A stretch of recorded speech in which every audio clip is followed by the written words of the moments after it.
Shalom adik-adik, selamat pagi. Wah, kita ketemu lagi ya di pada minggu ini. Aku kangen banget sama adik-adik. Aku pengen banget dong dengar suara adik-adik. Nah, kita sebut ciri kita yuk.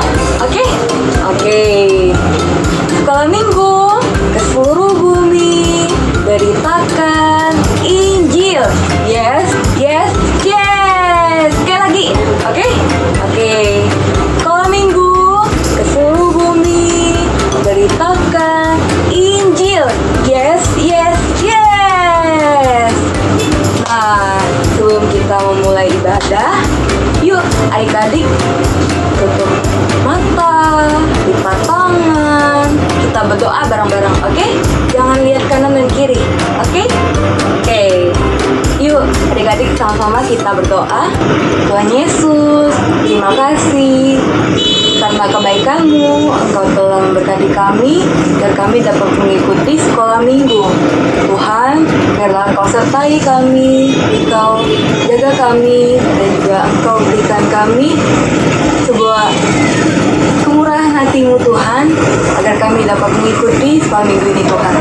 Tuhan, terima kasih Tuhan, dalam nama Yesus, haleluya, amin. Adik-adik, mau pagi, siang, sore, ataupun malam, Tuhan menyayangi kita karena kasih-Nya besar untuk kita. Mari kita puji Tuhan kita. Dari terbit matahari sampai pada masuknya, biarlah nama Tuhan dipuji. Dari terbit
kita mau mendengar, mau memberikan terbaik untuk Tuhan, kita siapkan hati kita.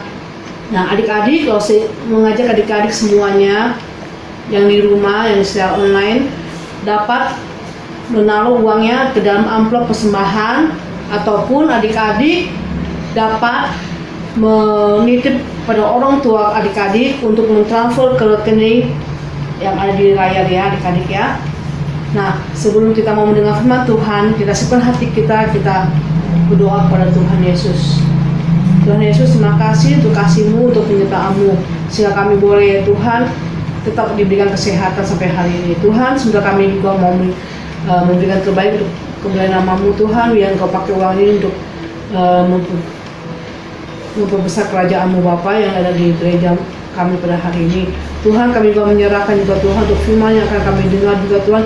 Urapi ya Tuhan untuk mensucikan yang bakalan firman-Mu, supaya firman yang disampaikan ya Tuhan dapat kami terima dan menjadi berkat dalam kehidupan kami Tuhan. Terima kasih hai nama Tuhan Yesus kami berdoa dan mengucap syukur. Amin. Adik-adik, mari kita mau mendengar firman Tuhan dan juga kita siapkan hati kita mau katakan seperti rusa merindukan air. Demikianlah hati kita merindukan firman Tuhan.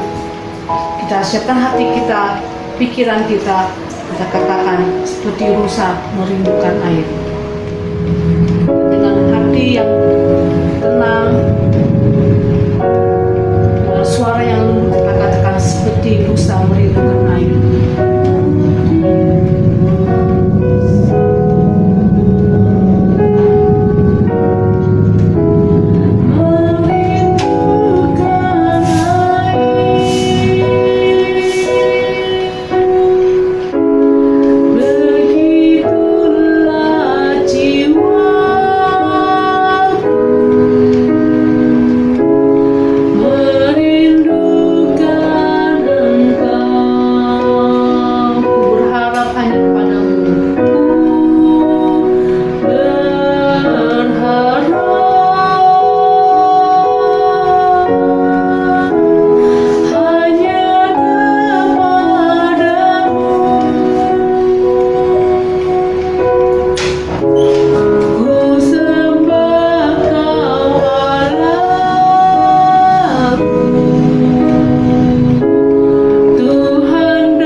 kalian semua bersuka cita? Oke, langsung juga selalu bersuka cita dan bersemangat untuk bercerita bagi kalian semua. Apalagi di bulan ini, bulan Februari. Bulan Februari adalah bulan penuh dengan cinta. Hari ini tanggal 13, besok tanggal 14 itu hari Valentine. Hari Valentine itu apa? Hari kasih sayang. Maksudnya apa? Maksudnya kita satu dengan yang lain harus saling sayang, saling mengasihi. Jangan ada benci di dalam hati kita. Amin. Oke deh teman-teman. Yuk kita siapkan hati kita untuk dengarkan firman Tuhan. Kita berdoa. Tuhan Yesus, terima kasih hari ini karena Tuhan memberikan kesempatan kepada kami untuk bersama-sama beribadah, memuji dan menyembah Tuhan. Kami saat ini mau dengarkan firman Tuhan. Tuhan Yesus, berkatilah kami, tolonglah kami supaya kami bisa mendengarkan firman Tuhan dengan baik. Kami berdoa di dalam nama Tuhan Yesus. Amin. Amin. Oke teman-teman, hari ini kita akan lanjutkan lagi cerita kita di dalam Keluaran pasal yang ke-9. Nah, hari ini kita sudah masuk kepada tulah yang ke-7. Apakah kalian semua ingat tulah-tulah yang sudah kita pelajari? Dari tulah pertama sampai tulah ke-6? Jangan sampai kita lupakan firman Tuhan. Hari ini kita masuk tulah yang ke-7 adalah tulah hujan es. Ada di dalam Keluaran pasal 9 ayat yang ke 13 sampai ayat yang ke 25. Keluaran pasal 9 ayat 13 sampai ayat yang ke 35 itu judulnya adalah tulah hujan es. Nah teman-teman, langsung belum pernah ke Eropa atau ke daerah yang ada turun saljunya. Kalau kita nonton di TV-TV gitu ya, kalau ada turun salju mungkin seru sekali, senang sekali ya teman-teman ya. Contohnya ada yang bikin boneka salju, kemudian kita bisa main bola-bola salju, lempar salju. Wah pasti rasanya senang banget. Tapi apakah hujan es itu sama dengan hujan salju? Tidak sama teman-teman. Hujan es itu bukan hujan salju. Hujan es artinya adalah es batu yang turun. Nah seperti kayak gini. Kau sehari ini bawa satu es batu. Ini es batu. Nah teman-teman, es batu yang besar-besar, balok-balok seperti es batunya Lause yang dingin ini turun dari atas langit, plok-plok-plok kayak hujan yang turun-turun. Kalau kena kepala kita, aduh, pasti bisa benjol ya teman-teman ya. Kepala bisa benjol, bisa rusak. Nah, Tuhan menghukum orang Mesir dengan hujan es, yaitu balok-balok es yang turun dari langit kayak turun hujan, tertimpa bukan cuma kepada manusia, tapi juga kepada hewan atau binatang, juga kepada tumbuh-tumbuhan di padang. Jadi waktu hujan es itu turun, semua yang tidak sembunyi akan kena. Nah teman-teman, tapi di Goshen, di mana orang Israel tinggal, tidak ada turun hujan es. Hujan es ini hujan yang sangat-sangat langka. Bahkan di Alkitab berkata tidak pernah terjadi di Mesir dan belum pernah terjadi. Karena apa? Karena hujannya itu sangat dahsyat sekali. Bukan hanya balok es yang turun, tapi ada kilat, kemudian ada api juga turun. Kalau kita dengar seperti kayak gitu, sangat mengerikan sekali ya.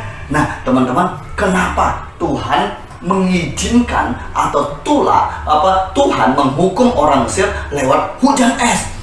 Kok kelihatannya kok jahat amat?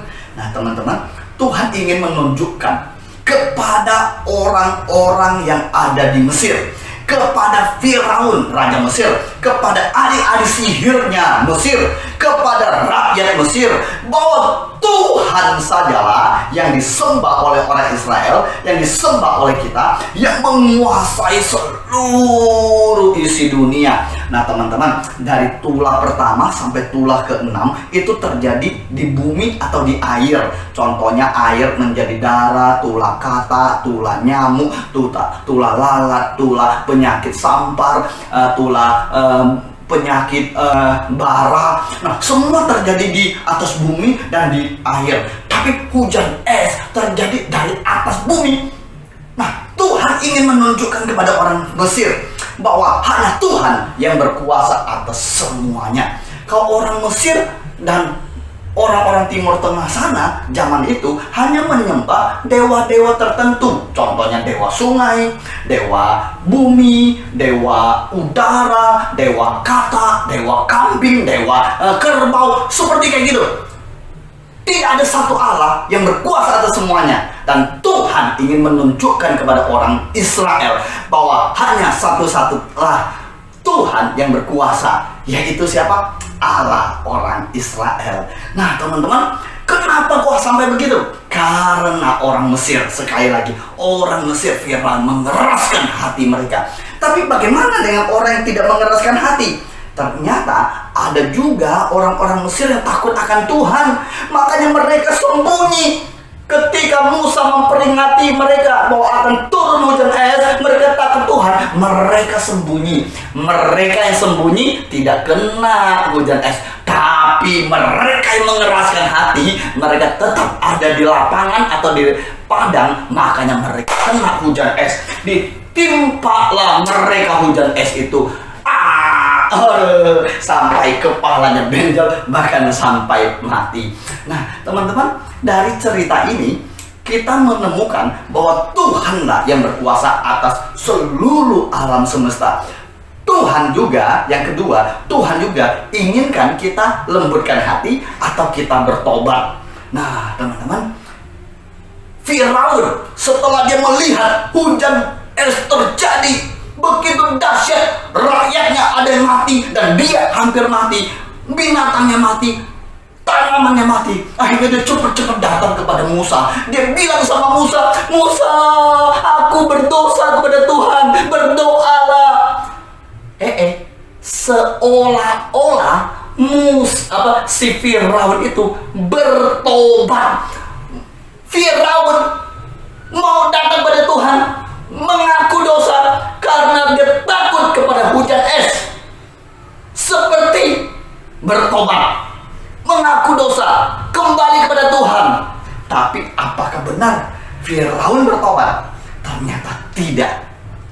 Firaun tidak bertobat. Setelah Musa berdoa, hujan es berhenti, Firaun kembali lagi jahat lagi. Nah, teman-teman, kadang-kadang kita juga seperti kayak gitu. Kita bukannya bertobat, tapi takut kepada masalah, takut kepada bencana, takut karena sakit, takut kalau didisiplin. Seperti kemarin Lause kasih contoh, mama mendisiplin anaknya. Kamu ya nonton terus, kamu main handphone terus, handphonenya mama sita. Kita takut handphone kita disita, kita minta maaf, minta ampun. Padahal kita tidak sadar akan dosa kita. Firaun seperti kayak begitu. Dia tidak sadar akan dosanya. Apakah Tuhan inginkan seperti itu? Tuhan tidak inginkan kita bertobat yang pura-pura. Tuhan mau kita sungguh-sungguh bertobat. Seperti ayat hafalan kita di dalam Yohanes pasal yang ketiga ayat yang ke-18. Berkata demikian, Yohanes pasal 3 ayat yang ke-18. Barang siapa percaya kepadanya, ia tidak akan dihukum. Barang siapa tidak percaya, ia berada di bawah hukuman, sebab ia tidak mempercaya dalam nama Anak Tunggal Allah. Yang Tuhan inginkan kita apa? Percaya kepada Dia. Yang Tuhan inginkan adalah kita bertobat sungguh-sungguh, sadar kita orang berdosa, sadar kita perlu Tuhan. Ketika kita buat salah, kita cepat-cepat mohon ampun, bukan takut akibat dosa, tapi takut kepada Tuhan yang telah datang menyelamatkan kita. Kita tidak takut kepada disiplin, kita tidak takut kepada hukuman, kita bukan takut kepada akibat-akibat apa yang kita lakukan, tapi kita takut sama siapa? Takut sama Tuhan. Itulah bertobat. Jangan seperti Firaun yang takut kepada hujan es, akhirnya mengaku dosa. kita takut handphone kita disita, kita minta maaf. Jangan. Tapi kita takut kepada Tuhan. Kita sungguh-sungguh mau bertobat. Oke teman-teman. Nah, cerita kita sampai di sini minggu ini. Oke, mari kita berdoa. Tuhan Yesus, terima kasih untuk firman-Mu hari ini. Tuhan sudah berbicara kepada kami. Kami sangat mengucap syukur untuk firman-Mu, mengingatkan kepada kami untuk memiliki hati yang bertobat. Tidak seperti Firaun mengeraskan hati. Kami mau sungguh-sungguh bertobat. Terima kasih ya Tuhan untuk firman-Mu. Kami berdoa hanya di dalam nama Tuhan Yesus. Amin. Amin. Teman-teman, Tuhan Yesus sayang kamu, Lause sayang kamu, dan kamu semakin sayang Tuhan. Dadah.